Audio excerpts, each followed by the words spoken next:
Assalamualaikum warahmatullahi wabarakatuh.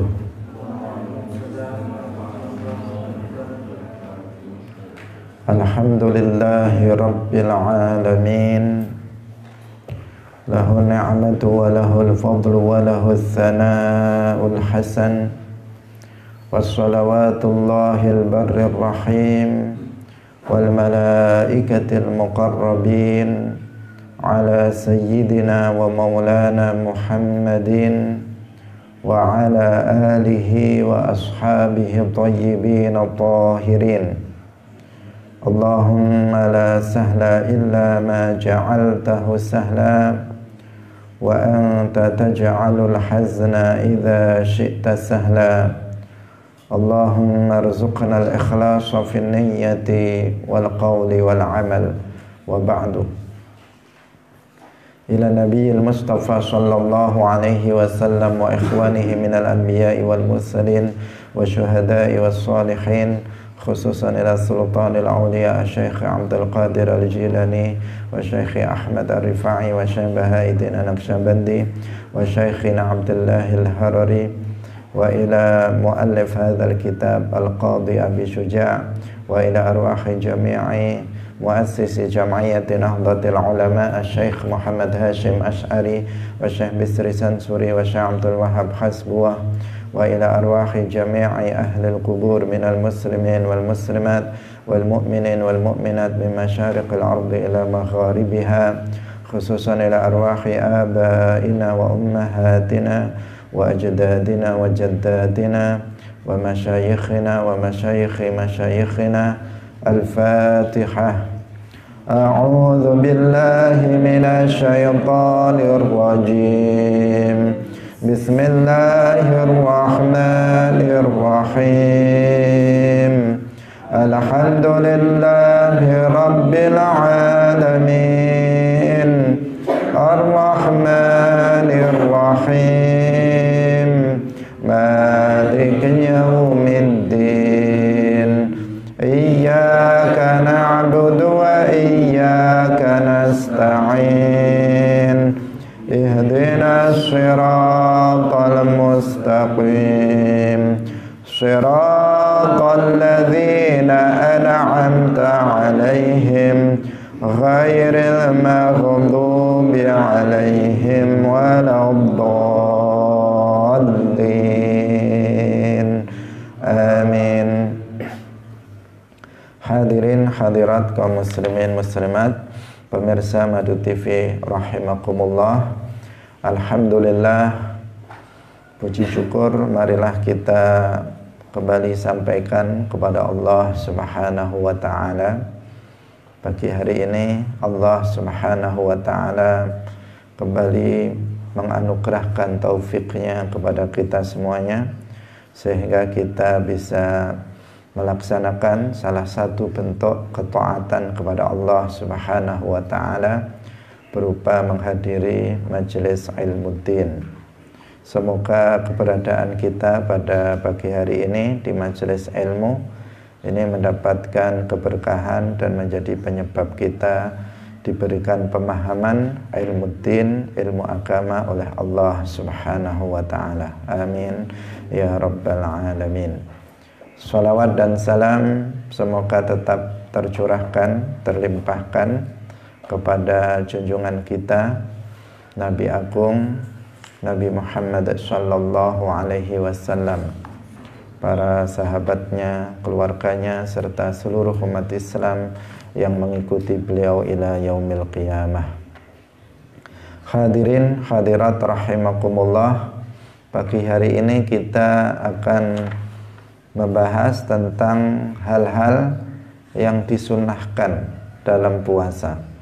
Mari kita ikhlaskan niat kita lillahi ta'ala, bahwa motivasi kita untuk hadir dalam majelis ini adalah untuk thalabul ilmi lillahi ta'ala. Qala al-muallif rahimahullahu ta'ala, wa yustahabbu fi shaumi, wa yustahabbu lan den sunahaken fi shaumi ing dalem poso.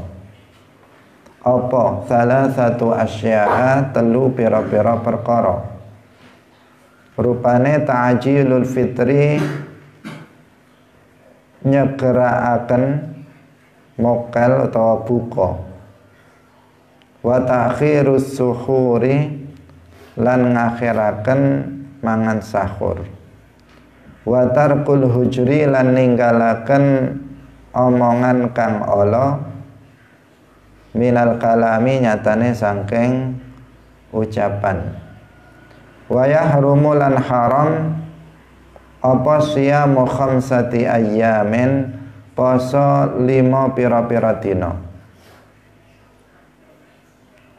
Rupane al-aidani riyaya loro, wa ayyamut tasyriki lan pira-pira dinane tasyrik as-salasatu kang telu.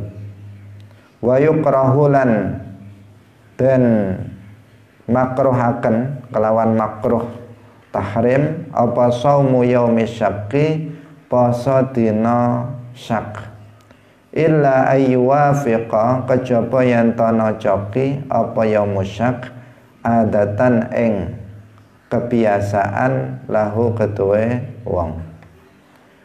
Hadirin hadirat kaum muslimin muslimat, pemirsa Madu TV yang berbahagia, ada beberapa hal yang disunahkan dalam berpuasa.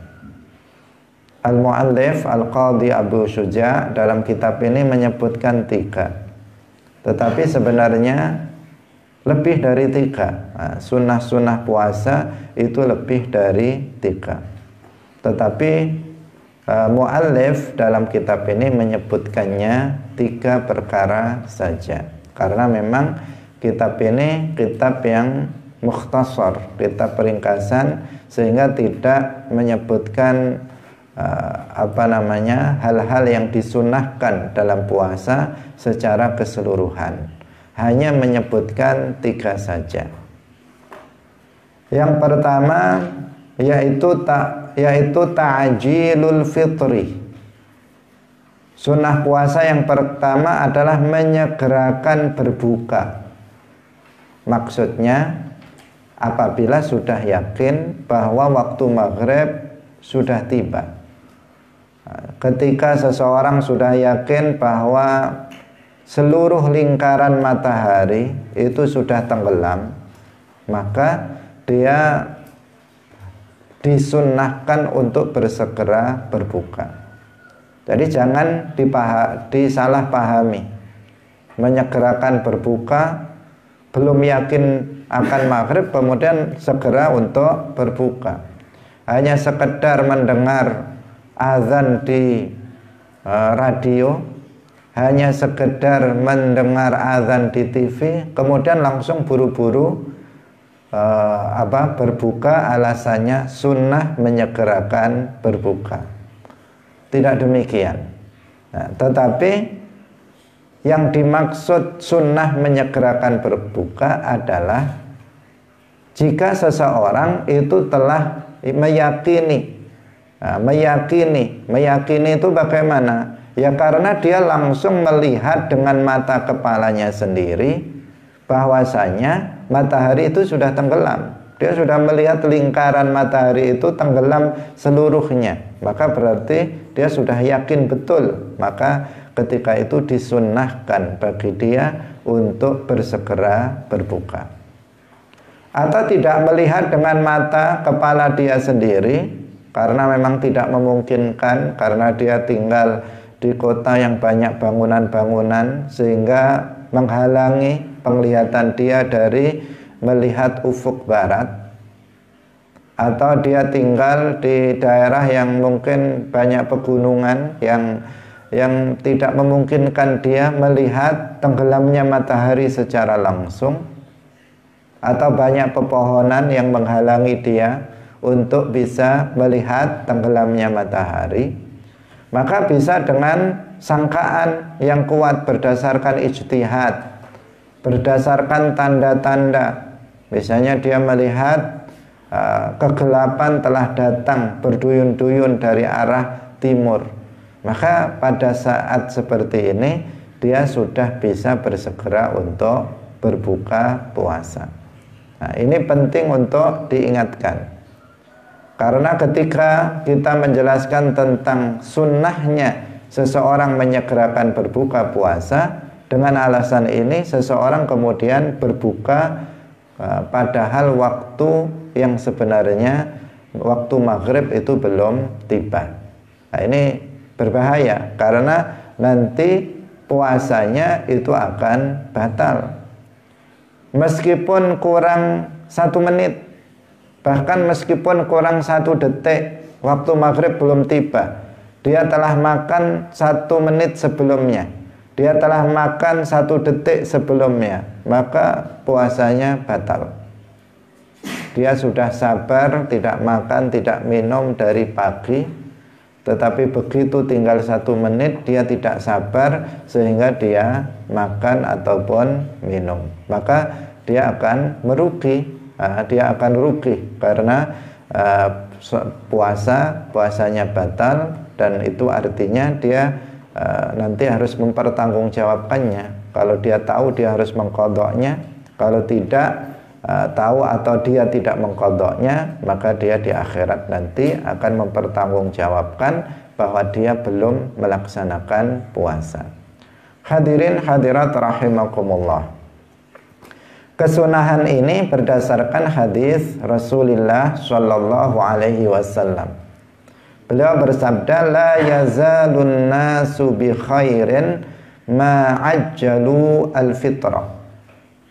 Manusia itu akan senantiasa dalam kebaikan selama dia mau menyegerakan untuk berbuka. Jadi bersegera untuk berbuka, jangan ditunda-tunda. Nah, berbuka ini di sini yang dimaksud apa?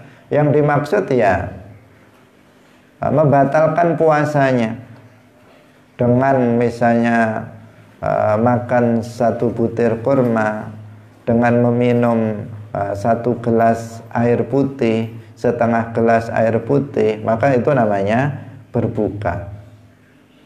Itu sudah dikatakan berbuka. Karena apa? Karena ada sebagian orang yang memahami berbuka puasa itu ya kalau sudah makan 1 piring itu namanya berbuka puasa. Ketika dia masih minum satu gelas air, setengah gelas air, dia mengatakan saya belum buka, saya akan buka nanti, padahal dia sudah berbuka. Jadi dengan dia meminum air meskipun hanya sedikit, maka dikatakan dia sudah berbuka, dan dia dengan begitu berarti dia sudah menyegerakan melakukan perbuatan berbuka puasa. Hadirin rahimakumullah. Dalam hal ini mu'alif hanya menyebutkan menyegerakan berbuka puasa. Dalam kitab yang lain disebutkan bahwa di antara hal yang disunahkan lagi dalam berbuka puasa itu hendaknya seseorang berbuka dengan kurma, dengan 3 biji kurma. Itu yang itu juga disunahkan bagi dia. Kalau misalnya tidak ada kurma, nggak ada di Indonesia, seperti di Indonesia misalnya nggak ada kurma, atau ada tetapi harus beli, nggak kuat beli kurma misalnya, kemudian dia bisa dengan air putih. Nah, itu yang disunahkan juga. Jadi pertama dia disunahkan untuk berbuka dengan kurma. Kalau tidak ada, maka disunahkan juga berbuka dengan air putih. Hadirin rahimakumullah. Kemudian juga disunahkan untuk berdoa. Lah, berdoa di sini adalah setelah berbuka. Ini yang penting. Yang penting untuk diperhatikan maksudnya. Karena ada kesalahpahaman dan sering ditampilkan di TV atau di media-media yang lain. Berbuka puasa itu dilakukan sebelum berbuka. Marilah kita sama keluarganya di TV, marilah kita berbuka puasa, sebelumnya kita berdoa dulu.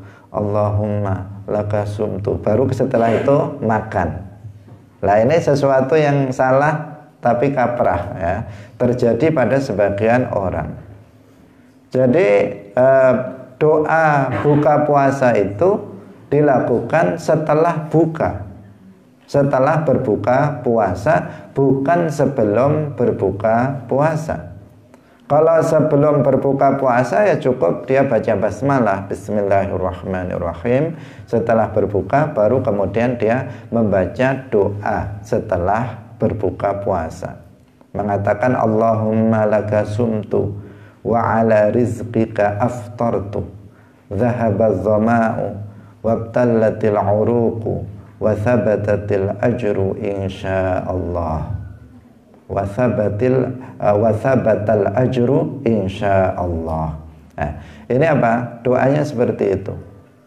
Itu dibaca apa? Setelah berbuka puasa. Ini menggabungkan dua riwayat tentang doa berbuka puasa. Ada yang dalam satu riwayat bunyinya cuman Allahumma laka sumtu wa ala rizqika aftartu.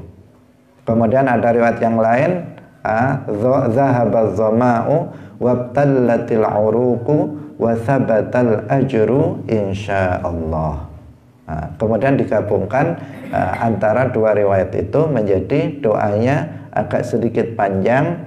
Allahumma laka sumtu wa ala rizqika aftartu, dhahabaz zama'u wabtallatil uruqu wa thabatal ajru insyaallah. Nah ini doanya, doa. Nah di situ kan disebutkan apa? Wa ala rizqika aftartu, dan atas rizkimu aku telah, pakai fi'il apa? Fi'il madhi. Aku telah berbuka. Berarti sudah berbuka atau sebelum berbuka? Ya setelah berbuka, itu doanya, bukan sebelum berbuka. Nah ini penting untuk diingatkan, agar meskipun ini sesuatu yang sunnah, tetapi apabila kita melakukannya tentu kita akan meraup pahala nanti di hari kiamat. Jadi setelah seseorang minum, nggak harus satu piring baru berdoa. Nah, tadi kita katakan setelah dia minum 3 teguk air, kemudian setelah itu Allahumma laka sumtu wa ala rizqika aftartu, dhahabaz zama'u wabtallatil uruqu wa thabatal ajru insyaallah. Nah, itu tata caranya dalam berdoa setelah berbuka puasa. Dan ini juga sunnah. Mu'alif hanya menyebutkan menyegerakan berbuka puasa, tapi ada kesunahan yang lain, yaitu berbuka dengan kurma. Diusahakan tiga biji kurma.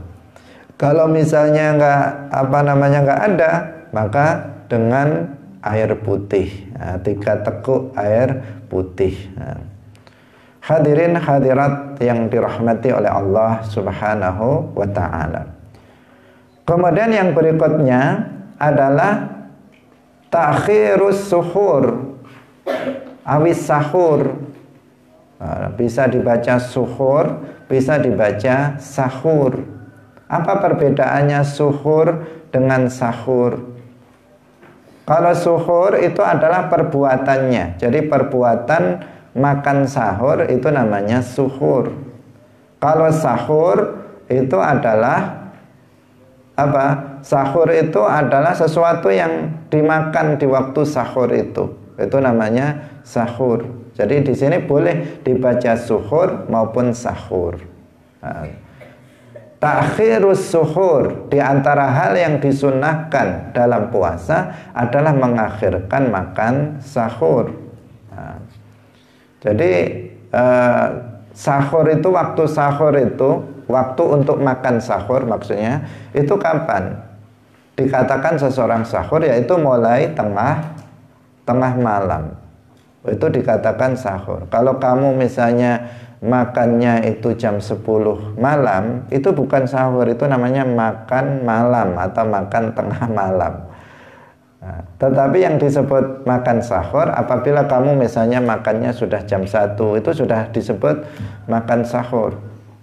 Kalau kamu misalnya makannya jam 2, maka itu sudah disebut makan sahur. Jam 12 malam itu sudah disebut makan sahur. Artinya kita sudah mendapatkan kesunahan jika kita makan sahurnya jam begitu. Misalnya kita karena kegiatan, kemudian kita belum tidur sampai jam 1.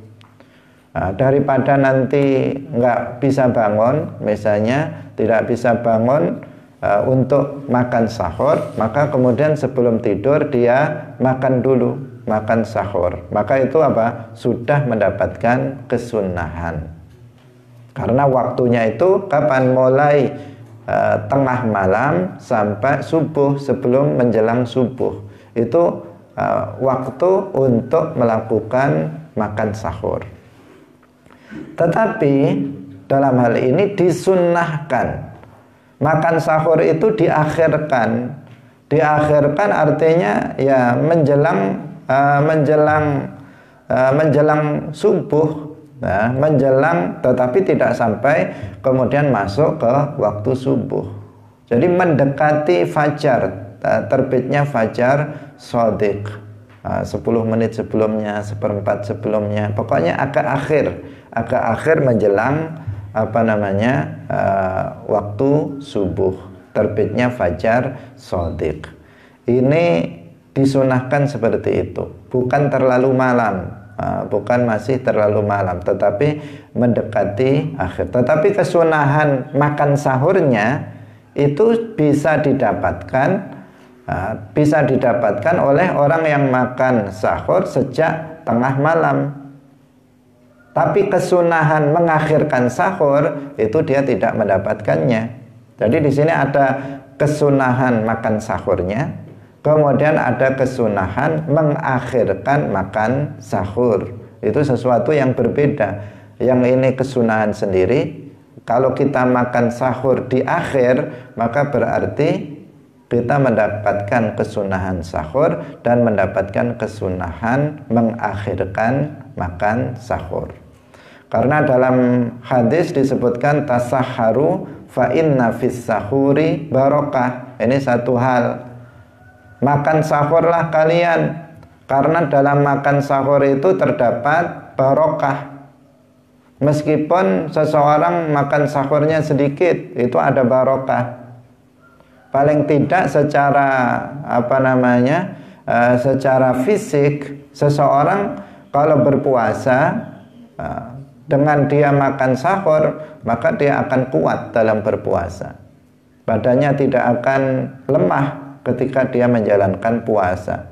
Dia tidak dikhawatirkan akan jatuh sakit karena puasa, karena dia sudah makan sahur. Apalagi apabila makannya itu diakhirkan, maka berarti waktu dia untuk menahan diri dari makan minum itu semakin singkat dan semakin menjaga kebugaran badan dia ketika dia sedang berpuasa. Hadirin hadirat yang dirahmati oleh Allah Subhanahu wa ta'ala. Kemudian yang dimaksud dengan makan sahur ini ya tidak harus banyak. Ada sebagian orang mengatakan, saya tadi malam nggak makan sahur. Bangga sekali dia, bangga sekali. Saya jarang puasa itu makan sahur. Bangga. Sebenarnya nggak perlu dibanggakan. Yang bangga itu yang makan sahur. Yang nggak makan sahur itu nggak layak untuk bangga. Karena apa? Sebagian orang ini kan fenomena di masyarakat. Saya nggak pernah makan sahur tapi saya kuat puasa. Itu bukan kebanggaan. Kamu nggak dapat pahala kalau kamu nggak makan sahur. Nah, yang bangga itu yang makan sahur karena dia bisa melaksanakan sunnah Nabi sehingga dia bisa mendapatkan pahala darinya. Sebagian kan enggak. Nah, dia merasa orang kuat, nah, sehingga dia mengatakan saya puasa itu nggak pernah makan sahur. Hanya seteguk air saja. Seteguk air saja itu namanya sahur. Ini juga salah kaprah lagi. Orang terkadang mengatakan begitu. Saya tadi malam nggak sahur, hanya minum 1 gelas nggak sahur tapi hanya minum 1 gelas. Padahal minum itu 1 gelas itu namanya sahur. Nah, saya cuman makan 2 sendok nasi saja, itu namanya sahur. Jadi sahur itu tidak disyaratkan harus 1 piring, harus banyak, enggak. Nah, meskipun hanya sedikit, seseorang jika dia makan di waktu itu untuk kemudian berpuasa, maka dia berarti telah menjalankan sunnah puasa, yaitu sahur. Apabila dia mengakhirkan waktu pelaksanaannya, maka itu itu lebih baik karena akan menambah pahala. Dalam hadis Rasulullah Shallallahu Alaihi Wasallam bersabda, umirna ma'asyiral anbiya, atau umirna ma'asyirul anbiya, kami para nabi itu diperintahkan bita'jilil faturi wa ta'khiris suhuri. Kami di para nabi ini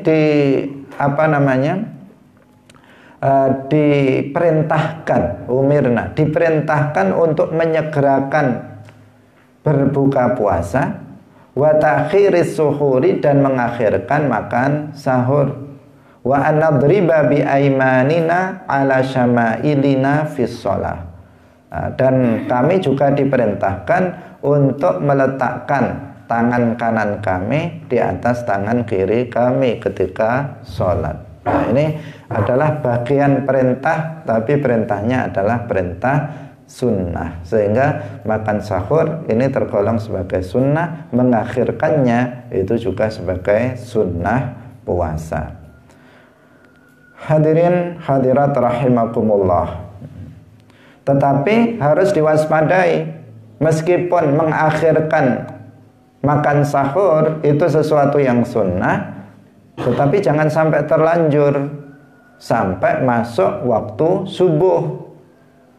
Santai-santai ya, dia santai-santai, alasannya mengakhirkan sahur. Nah, kemudian ketika dia makan sudah azan atau matahari fajar shadiq sudah terbit, maka di sini nanti batal puasanya. Karena itu harus dipastikan makan sahur memang harus disunahkan untuk diakhirkan, tetapi jangan sampai kemudian kebablasan sampai datangnya fajar shadiq, terbitnya fajar shadiq atau datangnya subuh, yang menandakan mulai saat itu dia harus menahan diri dari makan. Jika dia masih makan dan minum, maka nanti akan batal puasanya, tidak sah. Hadirin rahimakumullah. Kemudian yang ketiga yang disebutkan oleh mu'allif sebagai hal yang disunahkan dalam berpuasa adalah tarkul hujri minal kalam. Tarkul hujri, meninggalkan ucapan-ucapan yang buruk, ucapan-ucapan yang tercela. Ini disunnahkan, tapi sebenarnya asalnya ini apa? Wajib. Pada dasarnya seorang muslim ini kan cuman penekanan saja bagi orang yang berpuasa. Tapi pada dasarnya meninggalkan ucapan-ucapan yang buruk seperti mencaci maki seorang muslim, yang bisa menyakiti seorang muslim, mengghibah, ngerasani seorang muslim, menggunjing seorang muslim, melaknat seorang muslim, melakukan namimah, ucapan-ucapan yang buruk itu pada dasarnya apa? Wajib ditinggalkan, haram untuk dijalankan, baik seseorang itu sedang berpuasa atau tidak sedang berpuasa, dia harus meninggalkannya. Bahkan sebagian seperti ghibah itu ada kalanya tergolong sebagai dosa besar. Demikian juga namimah itu tergolong sebagai dosa besar, baik dilakukan oleh orang yang puasa atau orang yang tidak berpuasa. Hanya saja di saat seseorang sedang berpuasa, maka lebih ditekankan lagi dia harus meninggalkan ucapan-ucapan seperti itu, ucapan-ucapan yang buruk seperti ghibah, namimah, kadzib, berbohong, kemudian melaknat orang, mencaci maki orang. Itu harus lebih ditahan. Pada asalnya wajib, tetapi lebih dia harus ditekankan untuk ditinggalkan di saat dia sedang berpuasa. Kenapa? Karena ucapan-ucapan yang buruk, sebagian dari ucapan-ucapan yang buruk itu bisa membatalkan pahala puasa. Seperti misalnya ghibah, namimah, itu bisa membatalkan pahala puasa. Jika seseorang itu sedang berpuasa, kemudian dia mengucapkan kata-kata yang berupa ghibah atau namimah, maka puasanya sah tetapi tidak berpahala, kosong, nggak ada pahalanya sama sekali. Padahal pahala puasa itu sangat besar. Dikatakan oleh Rasulullah Shallallahu Alaihi Wasallam, man shoma ramadhana imanan wahtisaban ghufira lahu ma taqaddama min dzambih. Barang siapa yang berpuasa Ramadan atas dasar keimanan dan ikhlas mencari pahala Allah, maka diampuni dosa-dosa dia yang telah lalu. Nah, kalau seseorang itu ketika dia berpuasa dia menggunjing tetangganya, dia mengadu domba dengan cara namimah. Namimah itu apa? Dia mengadu domba dengan mengutip perkataan seseorang disampaikan kepada orang lain dengan tujuan untuk mengadu kedua orang ini, biar keduanya saling bermusuhan. Itu namimah. Perbuatan ghibah dan namimah. Kalau ghibah itu apa? Menyebutkan keburukan seseorang yang apabila orang itu mendengarnya, maka dia akan tidak menyukainya dan menyebutkannya itu di belakang dia, tidak di hadapannya. Itu ghibah namanya. Nah, ini jika seseorang melakukannya di saat dia sedang berpuasa, bisa menghilangkan pahala puasa. Maka harus diwaspadai, sangat eman apabila itu dilakukan, karena berarti orang itu akan masuk dalam hadis Nabi, rubba shaimin laisa lahu min shiyamihi illal ju'. Rubba shaimin, betapa banyak orang yang berpuasa, laisa lahu min shiyamihi, dia tidak mendapatkan apa-apa dari puasa yang dilakukannya kecuali hanya mendapatkan lapar saja. Yang didapat cuma lapar, pahala enggak dapat. Itu salah satu di antaranya. Karena apa? Karena ketika dia berpuasa, dia mengucapkan kata-kata seperti ghibah atau namimah, kata-kata yang buruk, seperti ghibah dan namimah. Sehingga dia dalam berpuasa enggak mendapatkan pahala. Para ulama dalam menafsirkan hadis ini itu memahaminya dengan menjelaskannya dengan berbagai penjelasan yang menyebabkan seseorang itu berpuasa tetapi dia tidak mendapatkan apa-apa dari puasa yang dilakukannya. Di antaranya kemungkinan yang pertama, orang itu zahirnya berpuasa tapi dia nggak dapat apa-apa dari puasanya. Yang pertama, jika yang melakukannya itu imannya nggak benar, imannya tidak benar, karena syarat diterimanya amal ibadah termasuk puasa itu dilakukan oleh seorang mukmin. Berkali-kali kita jelaskan, Allah berfirman, wa may ya'mal minas solihati min dzakarin aw untha wa huwa mu'min fa ulaika yadkhulunal jannata wa la yuzlamuna naqira. Syarat amal ibadah itu diterima itu seorang mukmin.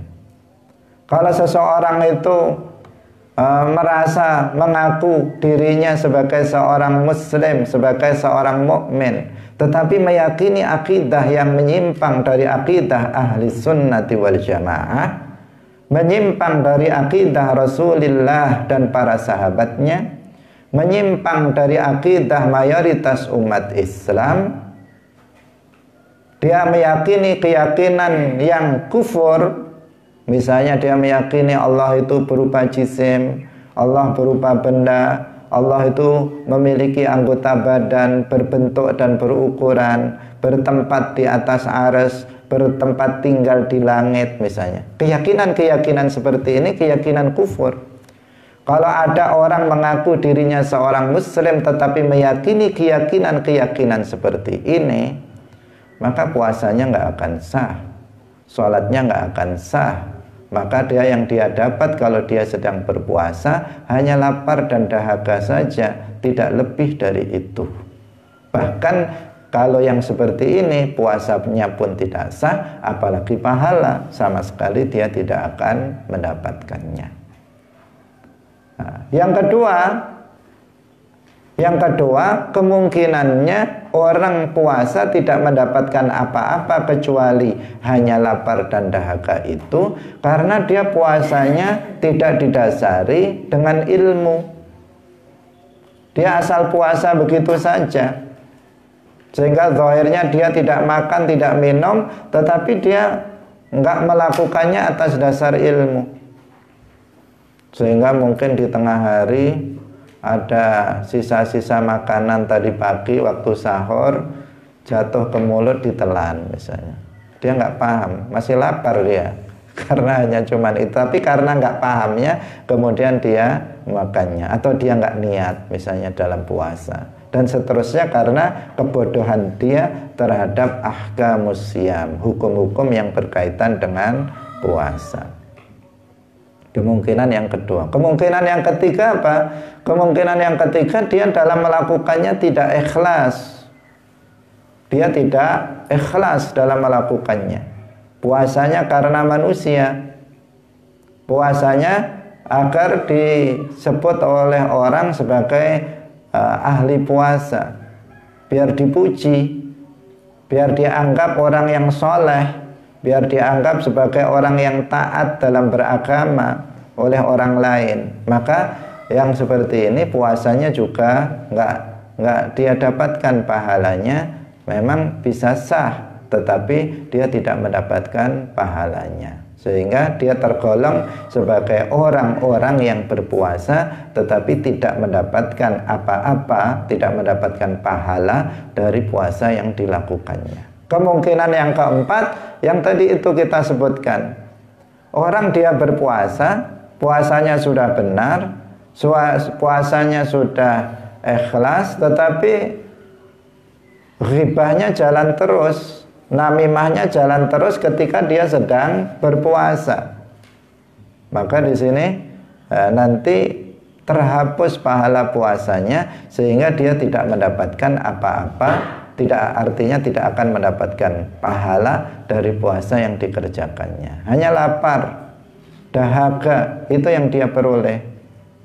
Lebih dari itu dia tidak mendapatkannya. Karena itu disebutkan dalam hadis yang diriwayatkan oleh Al-Imam Al-Bukhari dan Muslim, Rasulullah Shallallahu Alaihi Wasallam bersabda, "Idza asbaha ahadukum sha'iman fala yarfuth wala yajhal, fa in imru'un syatamahu aw qatalahu falyaqul inni sha'im, inni sha'im." Jadi kalau seseorang itu berpuasa, salah seorang kalian itu sedang berpuasa, maka janganlah dia berkata-kata yang kotor, berkata-kata yang buruk. Apabila seseorang itu mencaci maki dia, seakan-akan dia mancing-mancing kita untuk juga berkata buruk kepadanya bersama dia, maka hendaknya dia mengatakan inni shaim, inni shaim.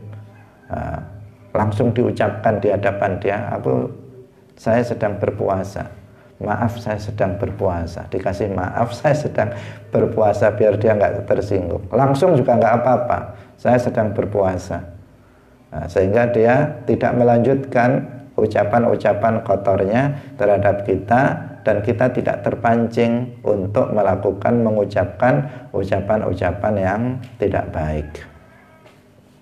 Ada tetangga datang ngajak rasan-rasan ngajak rasan-rasan, udah, kalau sedang berpuasa bilang ini so'im, nah, saya sedang berpuasa.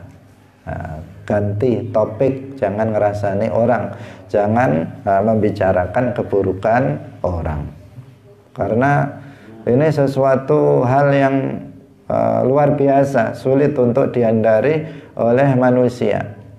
Nah, terutama orang-orang yang hobinya jagongan, yang hobinya itu jangkruk bersama-sama ngobrol, ini sangat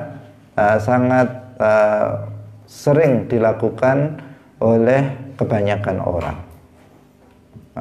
Maka kalau kita duduk-duduk bersama banyak orang, itu jangan lama-lama. Kalau sedang ngobrol itu bagus-bagus saja, tetapi jangan lama-lama.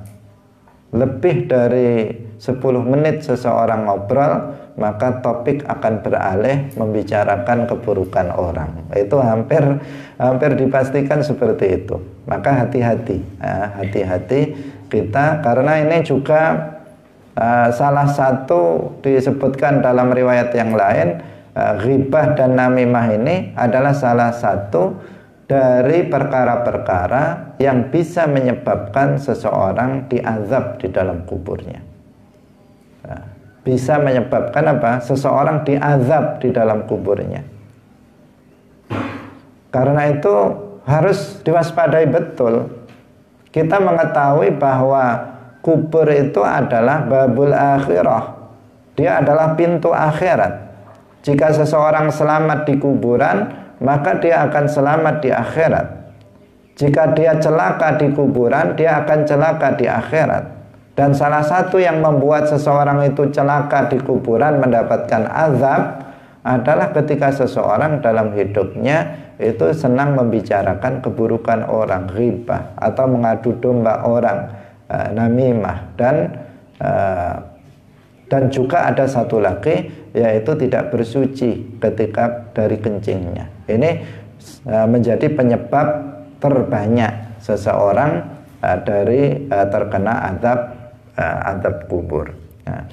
Hadirin hadirat rahimakumullah. Apalagi ketika seseorang sedang berpuasa, maka dia harus mewaspadai hal ini, karena bisa sebagian dari ucapan-ucapan yang buruk itu bisa menghapus pahala ibadah puasa yang sedang dikerjakan. Tadi kita katakan dia bisa mengatakan dengan cara menghindari ucapan itu dengan mengatakan ini so'im, dengan diucapkan. Bisa juga tidak diucapkan dalam hati. Dalam hati mengatakan saya ini sedang puasa. Maka dia akan menyadari, kemudian menghindari ucapan-ucapan yang buruk tersebut. Hadirin hadirat kaum muslimin muslimat, pemirsa yang dirahmati oleh Allah. Kita lanjutkan. Sekarang kita berpindah pada pembahasan tentang hal-hal yang diharamkan atau puasa yang diharamkan. Puasa yang diharamkan. Jadi puasa Ramadan hukumnya wajib. Ada puasa yang disunnahkan, seperti puasa di hari Senin dan Kamis, puasa di Ayyamil Bid 13, 14, 15 setiap bulan, seperti puasa Arafah, puasa Rajab, seperti puasa Syawal, dan seterusnya. Itu puasa-puasa yang disunnahkan. Ada puasa-puasa itu yang haram, nggak boleh dilakukan. Apabila dilakukan, seseorang bukannya mendapatkan pahala, tetapi dia berdosa. Lapar dapat, haus dapat, dosa juga dapat. Nah, ini jangan sampai dilakukan oleh kita. Nah, mu'allif mengatakan bahwa haram berpuasa pada 5 hari. 5 hari. Yang pertama adalah pada hari raya Al-Idani, 2 hari raya, berarti Idul Fitri dan Idul Adha. Idul Fitri pada tanggal 1 Syawal, kemudian Idul Adha pada tanggal 10 Dzulhijjah. Ini hukumnya haram seseorang untuk berpuasa. Meskipun jarang kita melihat ada orang yang berpuasa pada hari itu. Karena hari Idul Fitri ya setelah 1 bulan penuh, setelah 1 bulan penuh berpuasa di bulan Ramadan, seseorang kemudian hari raya dia untuk makan dan minum, berbuka atau tidak berpuasa. Kalau dia masih berpuasa karena terlalu semangat, waduh kurang saya 1 bulan, kemudian ditambah lagi, malah dia dapat dosa, bukan dapat pahala. Kemudian yang kedua apa tadi? Hari raya Idul Adha, yaitu tanggal 10 Dzulhijjah. Ini juga hari untuk makan, untuk minum. Apalagi hari itu adalah hari waktu juga untuk berkurban, banyak daging, sehingga di sini tidak dibolehkan seseorang untuk berpuasa. Kemudian yang berikutnya adalah 3 hari tasyrik. 3 hari tasyrik. Hari tasyrik itu 3 hari, yaitu setelah tanggal 10, yaitu tanggal 11, 12 dan 13 Dzulhijjah. Berarti haramnya pada Dzulhijjah itu 4 hari. Yang pertama tanggal 10 Dzulhijjah, Idul Adha. Kemudian 3 hari tasyrik berikutnya, yaitu tanggal 11 Dzulhijjah, 12 Dzulhijjah dan 13 Dzulhijjah. 4 hari ini haram bagi seorang muslim untuk berpuasa. Ini berdasarkan hadis Rasulullah Shallallahu Alaihi Wasallam. Kalau tentang larangan berpuasa pada 2 hari, hari raya Idul Fitri dan Idul Adha, disebutkan bahwa anna Rasulullah Shallallahu Alaihi Wasallam naha an siyami yaumaini, yaumil fitri wa yaumil adha. Bahwasanya Rasulullah itu melarang berpuasa 2 hari, yaitu pada hari Idul Fitri dan pada hari Idul Adha. Tentang ayyamut tasyrik, Rasulullah Shallallahu Alaihi Wasallam bersabda, ayyamut tasyriqi ayyamu aklin wa syurbin wa dzikrillah. Jadi hari-hari tasyrik itu adalah hari-hari makan, ayyamu aklin, hari-hari untuk makan, wa syurbin dan minum, wa dzikrillah dan berzikir kepada Allah. Karena hari penyembelihan binatang kurban selain pada tanggal 10 Dzulhijjah juga bisa dilaksanakan tanggal 11, 12, 13 ayyamut tasyrik. Sehingga pada hari-hari itu, hari-hari untuk makan, minum, daging banyak. Yang mau nyate silahkan nyate, yang mau gulai silahkan digulai, yang mau makan dengan berbagai jenis makanan silahkan, banyak daging. Pada hari-hari itu dipersilahkan kita untuk makan.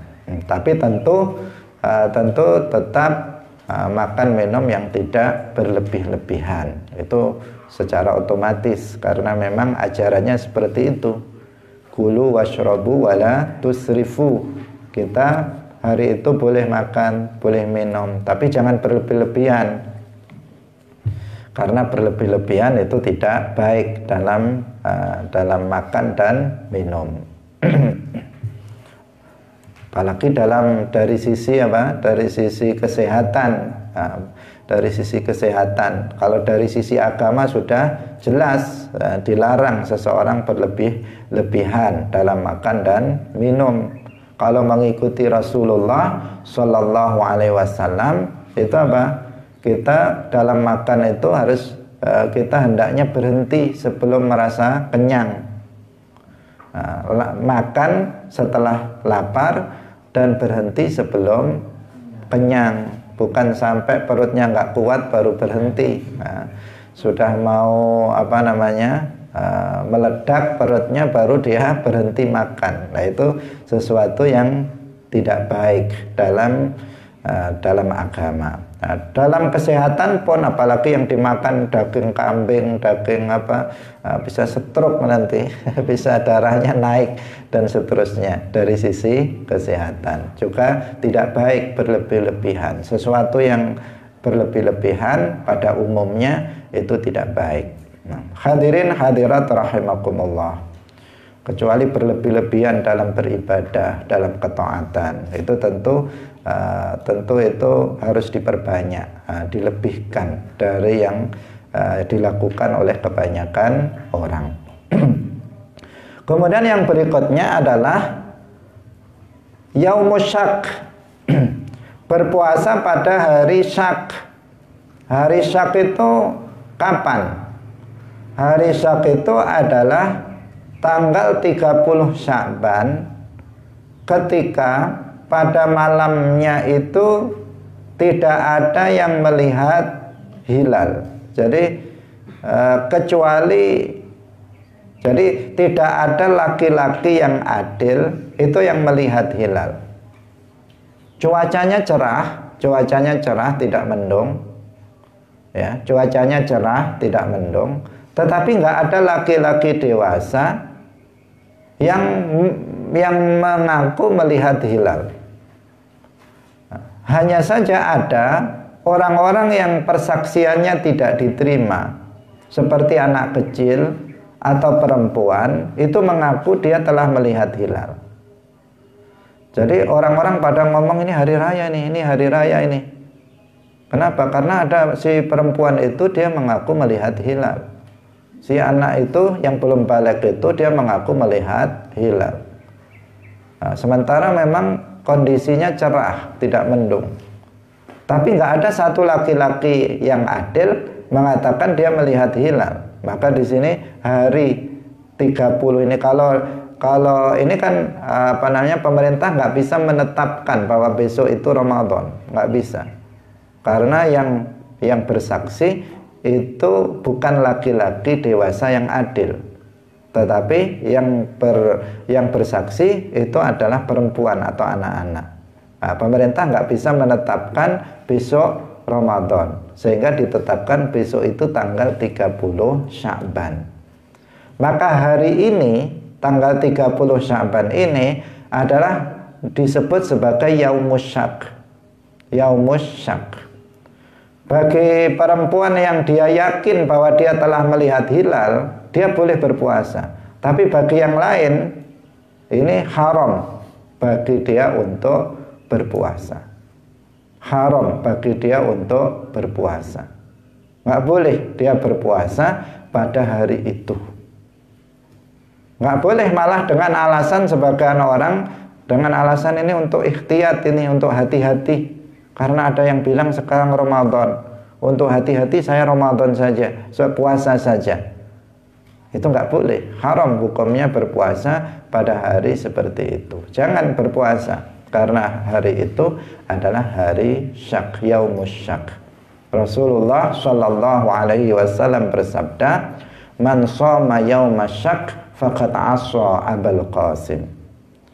Man shoma yaumas syak, barang siapa yang berpuasa pada hari Syak, pada hari ragu-ragu ini, faqad asa Abul Qasim, maka dia berarti telah bermaksiat kepada Abul Qasim, yaitu kepada Rasulullah Shallallahu Alaihi Wasallam. Kemudian yang terakhir adalah berpuasa pada pertengahan Sya'ban yang terakhir. Artinya pertengahan kedua dari bulan Sya'ban. Kalau sudah memasuki 15 Sya'ban ke belakang, itu haram juga seseorang untuk melaksanakan puasa, kecuali apabila dia menyambungnya dengan hari sebelumnya. Misalnya pada tanggal 15 Sya'ban dia berpuasa, maka dia bisa sambung 16, 17 berikutnya. Kecuali itu.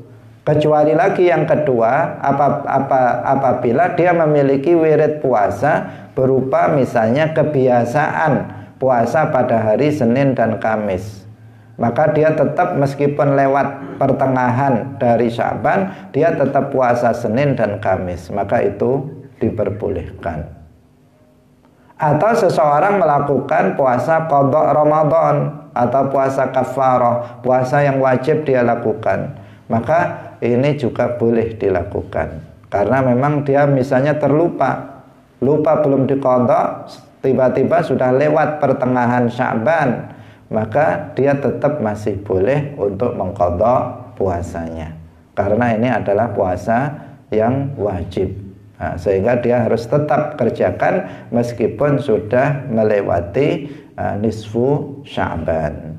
Hadirin hadirat yang dirahmati oleh Allah, demikian pengajian kita pada pagi hari ini. Semoga bermanfaat bagi kita semuanya dan menjadi ilmu yang barokah bagi kita. Barakallahu fikum wallahul muwaffiq li aqwamit thoriq. Wassalamualaikum warahmatullahi wabarakatuh. La ilaha illallah. Allahumma salli ala sayyidina Muhammad wa ala alihi wa sahbihi wa sallim. Rabbi ghfirli wa liwalidayya wa lil mu'minina wal mu'minat.